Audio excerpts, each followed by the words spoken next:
오늘 신부님하고 아주 좋은 시간 가지고 있습니다. 저희 그 인터뷰를 하는데 또 아주 귀하신 분들이 좀 같이 오셔서 같이 이야기를 좀 나누어 보는 시간을 갖도록 하겠습니다.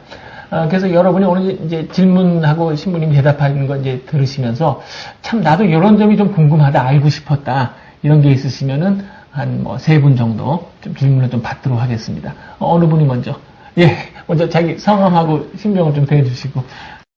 안녕하세요. 평신도 이훈배라고 합니다. 요즘 젊은이들이 가치관의 혼란을 많이 겪고 있습니다. 시대의 어른으로서 젊은이들에게 한 말씀 해주시고 싶은 게 있다면 말씀해 주십시오. 저는 거의 은퇴한 몸이고 박태식 박사가 현직이거든요. 신부님. 글쎄, 근데 신부님이 아주 어려운 질문을 저한테 갑자기 넘기셔서, 아마 뭐, 신부님이 하신 말씀은 많으실 텐데, 제가 좀 이게 부족하면 신부님이 좀 보태는 거로. 요즘 뭐, 3포 세대니, 5포 세대니, 7포 세대니 그래갖고, 이 젊은 사람들이 너무나 힘들게 살고 있습니다. 경제도 좋아지고 그랬다고 하는데, 취직도 안 되고 막, 그렇게 해서. 그래서 제 생각에는 요새 이제 대학에서도 가르쳐보고 하면서 드는 생각이 어떤 거냐 하면은, 이 어른들이 만들어 놓은 이런 시스템 안에 들어와서 계속 그 안에서 하는 무한 경쟁이다 보면은 젊은이들이 일찍 너무 방전이 되는 것 같아요. 지금 시대에는.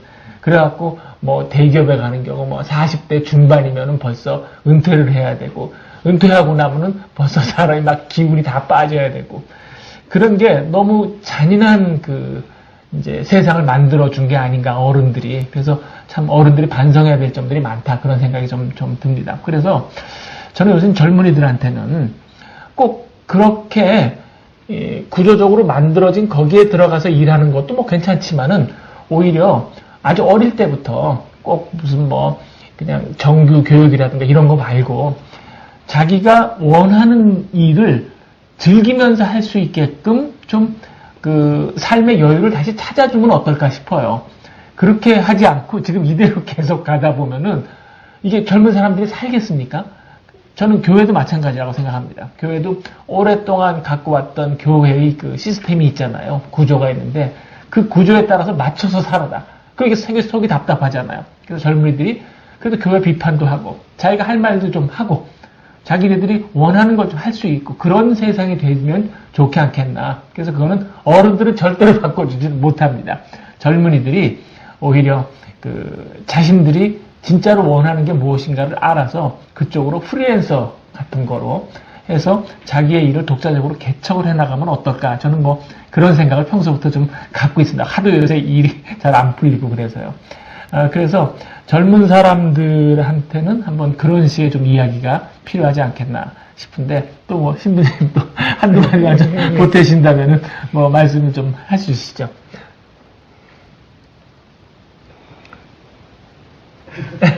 이렇게 그거 되겠습니까? 제가 엉뚱하게 대답을 했습니다.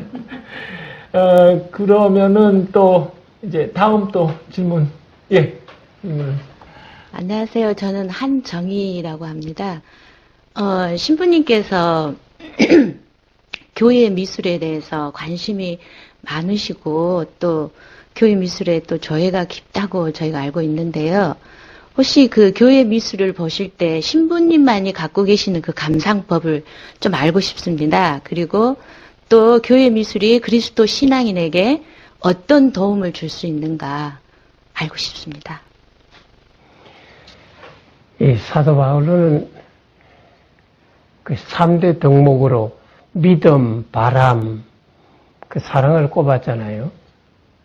장익주교님은 말씀하실 때는 글쓸 적에 보면 믿음, 바람, 사랑. 근데 발에 달을 사전에 찾아보면 사투리 그렇게 나오거든요. 이제 근데 왜 그 사투리를 일부러 썼느냐 하니까, 바람이라고 하면 창공에 부근한 바람하고 대기 바람하고 혼동할세라 그런다. 뭐 그건 사도 바울로의 이제 3대 덕목이고, 바울로 이전 바울로 이후 그야말로 동서고금에서 내세우는 3대 가치를 꼽으라고 하면 진선미예요. 그게 틀림없어요. 그런데 우리 교회에 천주교에서 가르치는 거, 강론하는 거 이렇게 들어보면 진리에 대해서는 굉장히 강조를 합니다. 특히 천주교에서는 많고 많은 종교 가운데에서 그리스도교가 진리교다. 그 중에서 가톨릭이 이제 진리를 고수한 교다. 이거 굉장히 가르쳐요. 그리고 선하게 살아라고 하는 거 참 윤리를 강조하는 편이지요. 그에 비해서 아름다움을 주제로 설교나 강론하는 목사 신부를 제가 본 적이 없습니다. 그러니까 진선미 이 가운데 두 개는 강조를 하고 하나는 거의 무시하다시피 하고, 근데 그래도 역사적으로 봐서 이 교회 미술을 권장한 교회를 이제 아름답게 꾸미는데 신경을 곤두세우는 그런 교파를 하나를 꼽으라고 하면 그건 가톨릭이지요. 이제 아주 구체적인 얘기로 들어가겠습니다. 우리 가톨릭에서 성당에 이렇게 내장을 꾸미는 거 보면 조각이 꽤 있고 그림이 있고 거의 대종이지요. 이제 우리나라에서 가톨릭 조각가로 참 두각을 나타내시는 분들의 소품들이 저기에 쭉 있습니다만은 그 개신교에 있다가 가톨릭으로 개종을 한 장동호라고 하는 조각가가 있었어요. 한 45년 살고 난 다음에 간암이 걸려가지고 일찍 요절을 한 조각가입니다. 여기 하얀 석고 그 자관을 쓰신 예수, 그 옆에 팔을 이렇게 벌리고 있는 거 역시 장동호 작품인데 부활을 해서 신바람이 나가지고 춤추는 그 예수, 또 요쪽 뒤에는 쇠붙이로 그 자관을 쓴 예수가 새로 돼서 있는 거 있잖아요. 여기 세 개 소품이 장동호 작품이에요. 이 사람이 여기에서 보다시피 참 독창적인 면이 있는 그런 작가인데 50을 못 채우고 죽었으니까 너무 빨리 죽은 거지요. 그러니까 일찍 끝난 거예요. 그리고 이제 가톨릭 화가로서 제가 이렇게 푹 존경하는 분은 변진이 할머니, 수원대학교에서 30년 근무하고 지금은 은퇴를 해서 연세가 한 75세 되는데 열심히 그립니다. 이 식당 안에 타일로에다가 색가루로 이렇게 그림을 그리고 난 다음에 구워서 만든 타일 그림, 그게 예수님의 최후 만찬입니다. 그리고 바로 여기 복도에 걸려있는 새파란 그림, 출애굽기예요. 이집트에서 탈출하시다 이스라엘 백성이 하나님을 저버리고 금송아지를 섬기시다. 그래 뱀한 독사한테 물려서 많은 사람이 죽게 되니까 모세가 간구를 해서 이 장대를 만들고 거기에다가 청동뱀을, 구리뱀을 만들어라. 그것을 쳐다보는 사람은 살 것이다. 이제 그게 은유이지요. 이제 그리스도교인 입장에서는 달린 구리뱀을 쳐다보면서 산다. 십자가에 달린 예수를 섬기면 산다. 하는 이제 그런 관점입니다. 그 출애굽 사건을 깊이 묵상을 하고 마음속에서 그 심상이 떠오르면 손재주가 비상하니까 그걸 그리는 거죠, 할머니가. 그래 서울 시내에서 1년에 한 차례 가톨릭 미술가 회원들이 이 전시회를 하는데 대략 500명이 출품을 해요. 그 많고 많지만은 왜 그런지 설명이 안 됩니다. 하여튼 제 마음에 이렇게 와닿는 작가는 극히 드물어요. 장동호, 변진이 이거는 왜 그런지 제 마음을 끌어요. 그러니까 이 소품들이 뭐 들어있지요. 많은 경우에 참 성경 그림 또 성화를 이렇게 그렸는데 뭐 500명 가운데에서 아마 제가 한 50명은 개인적으로 알 겁니다. 간혹 하다가 그냥 선물하겠다고 하는데 겁이 나요. 그거 선물할까봐. 그러니까 뭔가 인연이 저하고 안 맞는 거지요. 제가 왜 안 맞느냐고 말로 설명하기엔 그렇고 그러니까 참 1년에 미술대학에서 쏟아져 나온 사람이 얼마나 많습니까? 작가들은 작가 후보생들은 쏟아져 나오는데 그 10년 안에 몇 사람이 살아남을까? 정말 감동을 주는 작가는 드문 편이지요. 이 미술에 대해서 원론적인 답은 못하겠고 제가 그는 장동호, 변진이를 좋아한다. 예, 그 정도로 말씀을 드립니다. 예. 대답이 좀 되셨습니까? 네, 예, 예. 또 아주 그 질문들이 좋습니다. 또, 예, 질문, 예. 자기 이름을 좀 말씀해. 네, 전 예미경이라고 합니다.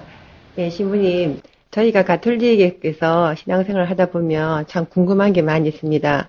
저희 가톨릭은 성서보다 전통을 더 중요시 여기는 것 같고 개신교는 성서를 중요시 여기는 것처럼 이렇게 느껴집니다. 저희가. 근데 가톨릭에서 이렇게 중요시 여기는 전통이란 구체적으로 무엇을 말하는지 궁금하고요. 성서는 몰라도 전통만 잘 지키면 그 신앙생활을 잘하고 있는 건지 그것도 궁금합니다. 예, 가톨릭과 개신교가 이제 기질이 퍽 다른 점이 있어요.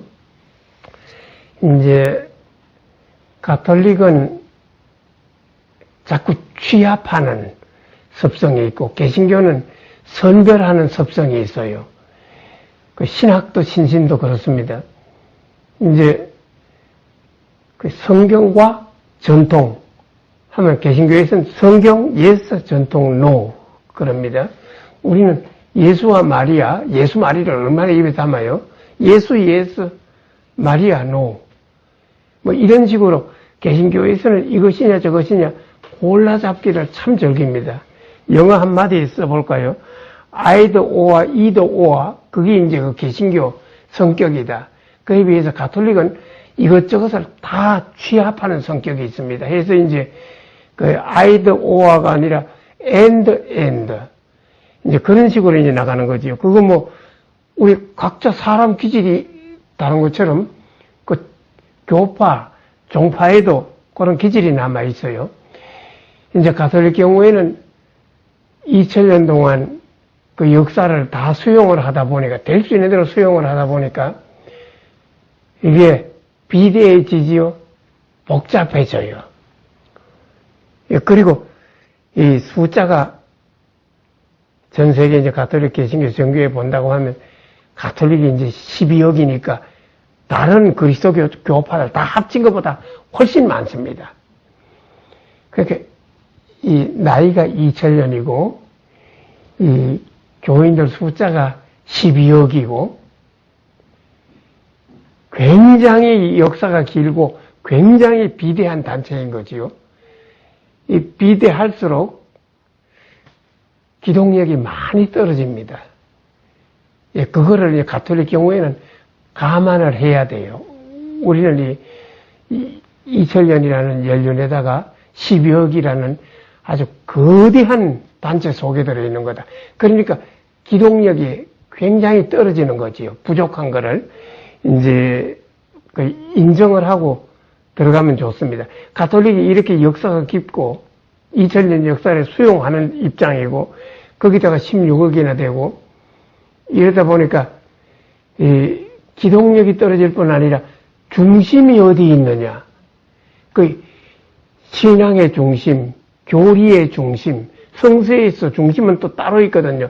성경이라고 다 성경이에요. 성경 다 와야 성경이지. 그 중심은 따로 있습니다. 한데 이제 그 중심을 놓치는 수가 많아요. 우리는 뭐 믿는 것도 신신단체도 너무 많아가지고 똑부러지고 한마디로 가톨릭 신심은 이거다. 가톨릭 교리의 핵심은 이거다. 이 얘기하라고 하면 한참 시간을 주면 모르는데 간단하게는 안 되겠는데요.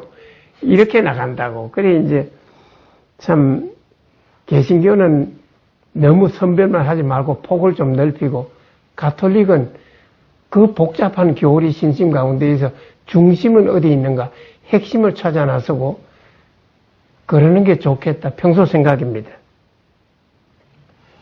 그 신부님께서 혹시 그 카톨릭 좀 버려야 될 거 있으면 한 두 개만 딱 집어서 요거는 이제 좀 시대착오적이다. 그거 예의를 하나 들으시면 우리가 이해가 빠를 텐데요. 그거, 여러분들 가운데에서 이거는 덜 중요하다 하는 건 뭐가 있을까요? 뭐 예를 들어서 여러분 생각에 이거는 좀 아닌 것 같다 하는 게 한두 가지 있으면 신부님 설명을 좀 해주실 텐데요.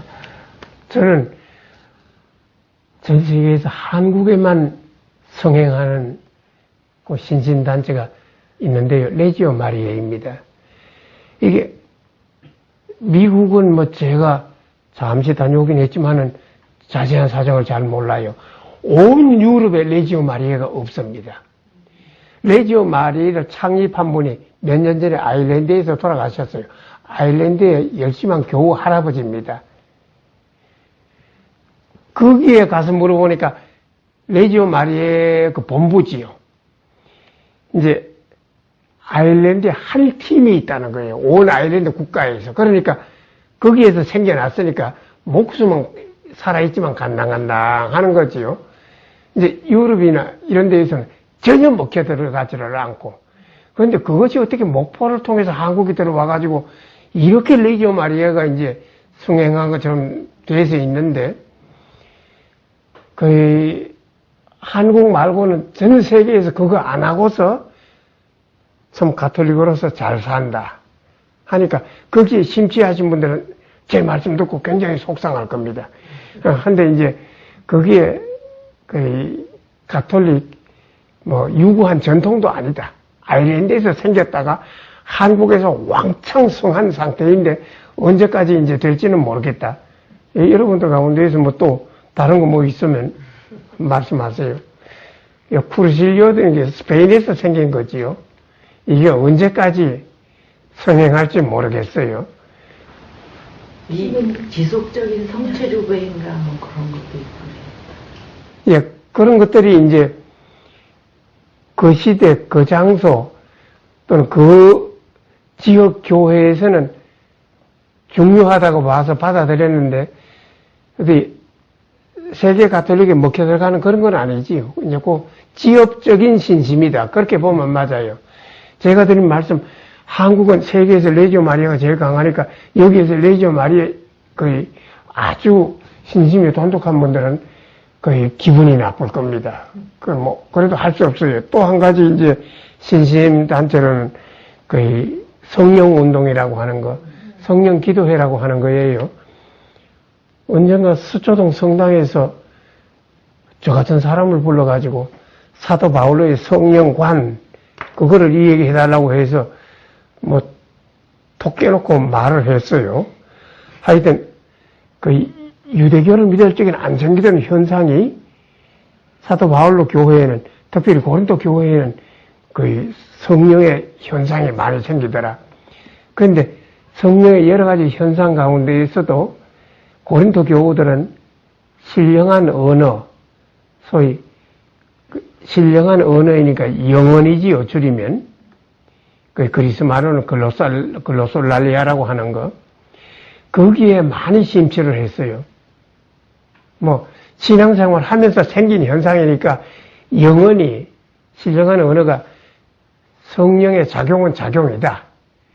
그렇지만은 미사 참여하다가 또 교회 모임 때 갑자기 성령이 내렸다고 해서 영혼을 이제 짓거리게 되면 다른 사람들은 우선 하던 이 얘기도 거치고 하던 기도도 거치고 바라볼 거 아니냐. 본인한테는 흐뭇할지 모르지만 다른 사람들에게는 그 시간 낭비인 거다. 이제 그러니까 신앙생활 하면서 생긴 현상이니까 영원히 신앙의 현상, 성령의 작용은 작용인데 최하빨의 작용이다. 본인한테는 좋을지 모르지만 남한테는 도움이 안 되는 것은 최하빨이다. 그 대신에 평범한 것 같지만은 남을 도와주는 것, 이웃사랑, 이것도 신앙생활 하면서 생겼다. 참 남도 도움을 받고 정신적으로 물질적으로 나도 흐뭇하고 하니까 평범한 것 같지만은 이웃사랑이 최고급이다. 그런데 고린도 교우들은 이웃사랑은 이건 별것 아닌 것으로 보고 그냥 최하빨이 영어를 갖다가 공업으로 봤거든요. 근데 서초 성당에 갔더니 성령 기도합시다 하니까 한 60명이 모였다가 갑자기 랄랄랄라 따따따따 눈을 감고 손뼉을 치는 사람, 어떤 사람은 그냥 누워서 하는 사람은, 어떤 사람은 머리를 이렇게 쳐박고 하는 사람, 대단히 소란스러워요. 이제 그래서 제가 이제 그 사도 바울로에 대해서, 사도 바울로가 성령의 은사를 어떻게 평가했는가, 그분이 성령의 은사로 보는 게 한 10가지가 있거든요. 사도 바울로가 평가하는 대로 소개를 해주었더니 아주 분위기가 싸늘한 것. 하면 느끼잖아요. 받아들인다, 나를 거부한다. 그리 그 책임자 되는 분이 좀 따라 나오면서 핫바리 은사가 아니에요. 우리는 그걸 기본 은사, 핵심 은사로 봅니다. 그러니까 앞으로 우리는 신부님을 안 부르겠지만 다른 데 있어 그런 소리는 하지 마세요. 뭐 그렇게 말을 합니다. 근데 이제 참 그런 그 아주 영혼에 그 심취하는 그런 그룹이 있는데, 뭐 성서학도 입장에서 이 얘기를 하자면 별로 건전한 그룹이 아닌 거지요. 신부님, 저희 천주교에서는 미사를 할 때 미사포를 쓰고 하잖아요. 근데 그 미사포를 쓰는 이유가 어떤 이유에서 미사포를 쓰고 있는지, 굳이 필요 없다면 안 써도 돼요. 그 미사포를 이렇게 쓰는 교회가 한국 천주교회하고 일본의 이 후쿠오카라고 하는 교구가 있어요. 부산에서 배 타고 바로 가는 데입니다. 후쿠오카 교구하고 전 세계에서 이 두 곳입니다. 전 세계 가톨릭에서 미사포를 안 써요. 그리고 이제 그거를 미사포를 이제 그 고린도전서 11장에 거의 나오는 바울로의 가르침하고 연결시키는 수도 있는데, 하여튼 여자들은 미사에 참석할 적에 머리카락을 가려라. 예. 그거 이제 왜 그런 말이 나오는지 역사 비평적으로 말씀을 드리면 아주 간단합니다. 그 유대인 여자들은 예나 이제나 머리카락을 다 가립니다. 그게 아랍 이슬람에서도 머리카락만 가릴 뿐 아니라 온 몸을 가리는 거, 히잡이라든지 뭐 부르카라든지 하는 거 심하게 가릴 적에는 얼굴도 100% 다 가리고 눈만, 요 장에 가서 흥정도 해도 그 길도 가야 되니까 눈만 바짝바짝 하는 거, 그런 게 이제 그 아랍 세계에서는 흔히 볼 수 있는 거 아닙니까? 이제 사도 바울로는 유태인 가정에서 태어났기 때문에 평생 어머니, 할머니가 머리카락을 보이는 걸 안 보고 자란 사람입니다. 유대계 그 계율에 따라서 여자 머리카락은 가려야 된다, 여자 머리카락은 봐서는 안 된다, 머리카락 알레르기를 지니고 살던 사람이에요. 그러니까 유태인이 아닌 이방인들한테 전도를 하면서도 뭐 장보고 집안 살림하고 하는 것까지는 내가 간섭을 안 한다. 하지만은 성당에서 성찬예, 성만찬, 미사에 참석할 때는 제발 가려다오. 차마 눈 뜨고 그냥 여자 머리카락을 나부끼는 건 못 본 사람입니다. 하니까 이제 그 사람이 그 시대에 그렇게 자랐기 때문에 그런 이 얘기를 하는 건 어느 정도 이해가 되지요. 그런데 그것을 미사포로 둔갑시키는 거, 그거 옳지 않은 말입니다. 전 세계에서 이제 한국하고 그 후쿠오카 일본 천주교회에서만 미사수건을 쓴다고 하니까 이거는 문제가 아닌 것이다. 이거는 신앙의 기본 문제가 아니고 그 지역 풍습에 해당되는 것이다. 그런데 이제 머리카락을 사도 바울로는 이제 한 실효하게 보기 싫으니까 그렇게 가리라고 했습니다만은, 지금 한국 천주교회나 후쿠오카 교회에서 이 교우들이 쓰는 미사포를 보면요, 옛날하고 퍽 달라요. 옛날 우리 어머니 할머니는 광목, 옥양목을 빳빳하게 풀을 매기가지고 여기에 아주 보면 고무줄을 넣어서 머리카락을 정말 다 가렸습니다. 근데 지금은 울금울금 해가지고 가리는 것도 아니에요. 그런데 이제 이게 지금 그 질문을 참 잘하셨는데요. 이제 서울교구의 신부님 두 분, 그 중에 한 분은 제 동기동창, 이제 그분도 은퇴를 했지요.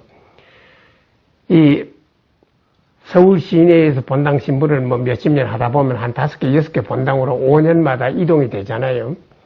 근데 어디에 가든지 딱 부임하면서 강조하는 것, 주일마다 강조하는 것. 여자분들은 제발 미사수건을 쓰고 오세요. 그러니까 안 쓰고 오면 성체를 영해드릴 수가 없습니다. 그래, 뭐 본당 신부가 그런 줄 알고서 그냥 조심들 하지요. 근데 어느 부인이 그냥 주일날 무슨 일을 바삐 보고 저녁 미사에 오라라고 미사 수건을 미처 챙겨오지를 못했습니다. 새벽에 나가면서. 그래 그 뒷줄에 앉았는데 교우들이 한 7, 800명 방배동 성당에 그 앉지 않습니까? 저 뒷줄에 앉았는데 강론을 하다 말고 딱 미사 수건을 안 쓰고 있는 걸 본 거예요. 저쪽 그 뒤에 부인. 왜 미사 수건 안 싸고 왔습니까? 그러니까 이제 해명을 한 거지요. 뭐 이렇게 볼일 보다 가서 그냥 저녁 미사에 갑자기 오는 바람에 미사 수건을 안 썼습니다. 나가세요. 이제 나가라고 하니까 이 부인이 약간은 용감했어요. 대들은 겁니다. 미국하고 유럽에 여행 가서 주일 미사에 참석했는데요. 그 미사 수건을 안 쓰던데요. 하니까 그 대은 여자는 수십 년 동안 혼자였거든요. 아주 화가 머리 끝까지 치밀어 올라가지고 숨을 몰아쉬다가 부인 집에 가가지고 짐 싸서 미국으로 이민 가세요. 유럽으로 이민 가세요. 그래. 그때 고래라도 대던 부인이 그분 한 분이에요. 저보고 제가 그렇게 본당 신부한테 한 700명 교우들이 모여있는 자리에서 강론 때 대들은 게 잘했습니까? 잘못했습니까? 그래서 잘한 것 같기도 하고 잘못한 것 같기도 하다. 한 번 700명 연대에서 싸움을 걸었으면 끝까지 가야지. 그래 미사가 되든지 말든지 끝까지 가야지. 어디 싸우다가 그만 설거머니 집에 가버렸다는 거 그게 무슨 말이냐? 하여튼 그 정도로 답을 했어요. 하니까 하찮은 겁니다. 그게 하찮은 건데 참 그거를 제 동기동창은 이제 그렇게 강조를 해요. 그 사람 이름을 차마 못 밝히지요. 이 미국이나 유럽에서는 그 여자들이 미사수건 쓰는 건 제가 못 봤고 모자를 쓰지요. 모자를 안 쓰는 분도 있지만 모자를 쓰는 교우들이 꽤 많습니다. 지금의 삶이 부활신앙에 이어진다고 말씀을 하셨는데 이 가톨릭에서는 특별히 그 연옥교리라는 것이 있는데 그거를 기준해서 11월 위령성월까지 드리면서 신자들은 전대사 받는다고 여기저기 쫓아다니면서 이제 기도도 하고 그러는데 그 연옥교리나 전대사에 대해서 말씀을 해주시죠. 예, 뭐 연옥교리는 성경에 근거했기보다 유럽에 원래는 귀족들하고 농노였지요.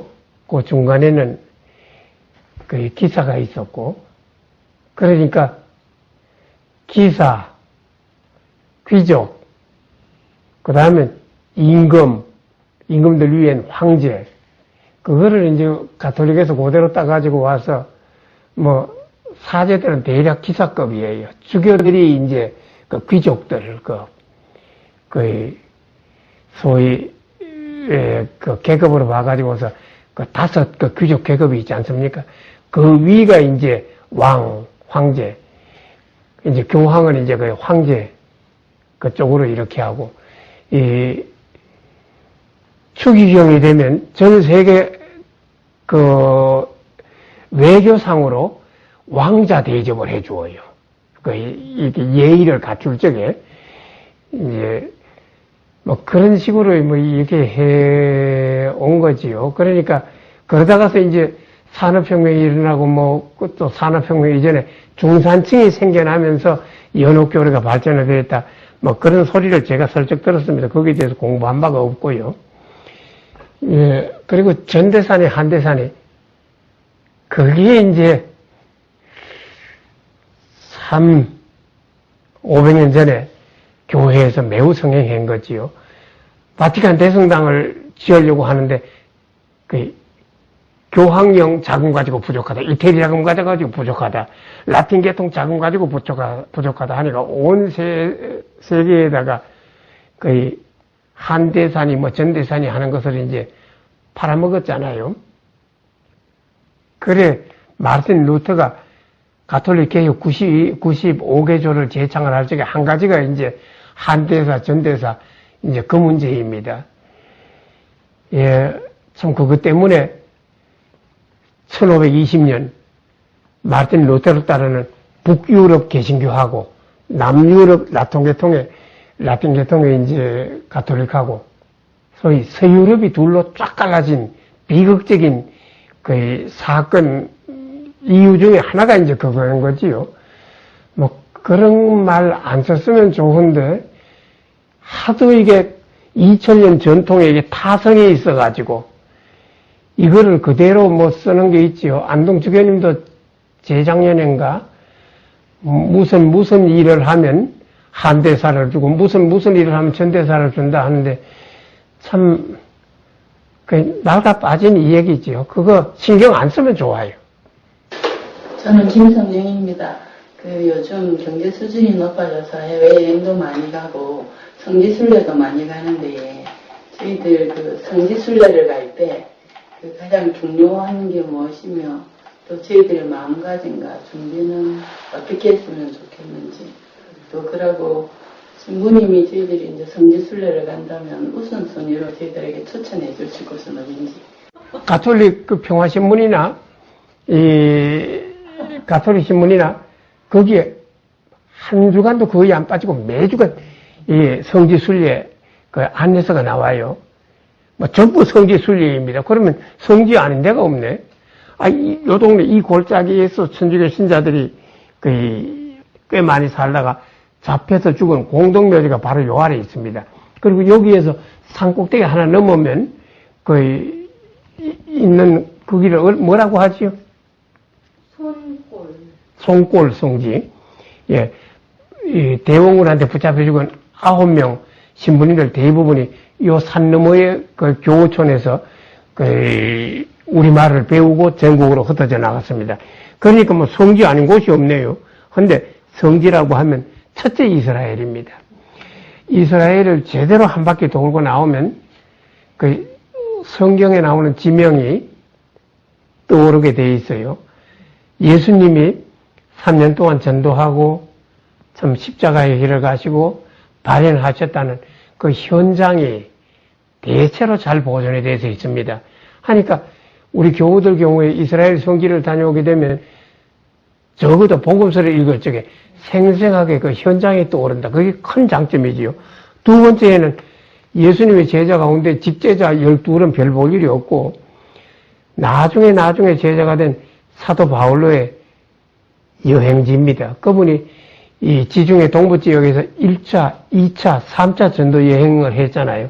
그 현장이 다 남아있거든요.